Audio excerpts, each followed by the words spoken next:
Welcome to Godstream Radio. I'm Graham Atticus, and today we begin an in-depth exploration of the powerful messages to the seven churches in Revelation chapters 2 and 3.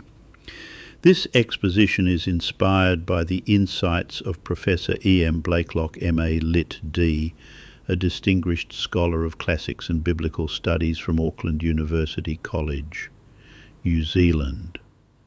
The book of Revelation, penned by John during his exile on the island of Patmos, was more than a vision of future events. It was a message of encouragement, warning, and hope for the early Christians suffering under intense persecution.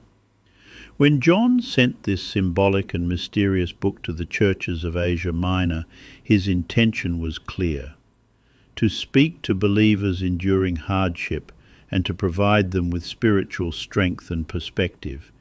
He used vivid imagery and symbols, the beast, the lampstands, the stars, because he knew these would carry meaning for those who understood their ancient context.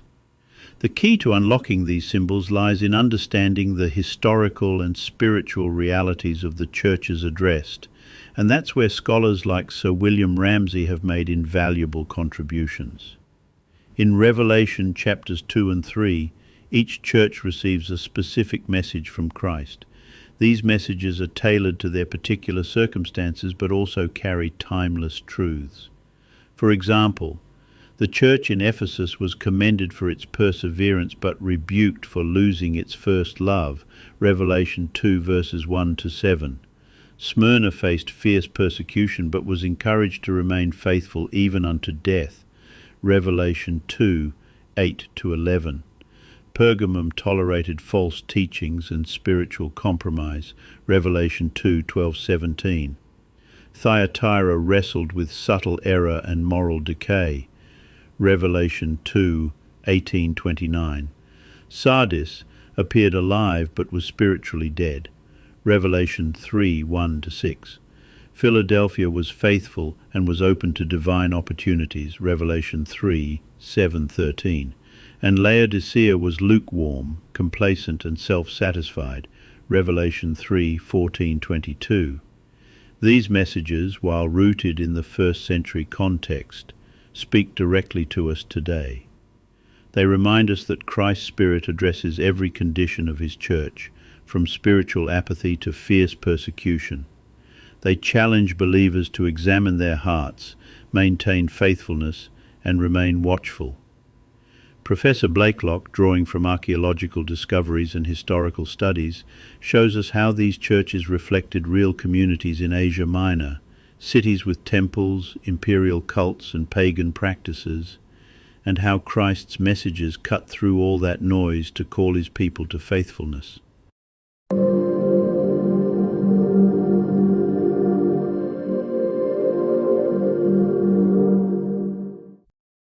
The themes of spiritual compromise, perseverance, love, and humility are universal. No matter the age or the circumstances, Christ's words to these churches still resonate. They serve as a mirror and a map, revealing our spiritual condition and guiding us toward renewal and steadfastness. And while the symbols and language are complex, the core message is clear. Christ is present in every church, in every age, calling us to true faith and devotion. As we continue our journey through Revelation, remember that these chapters are more than ancient history.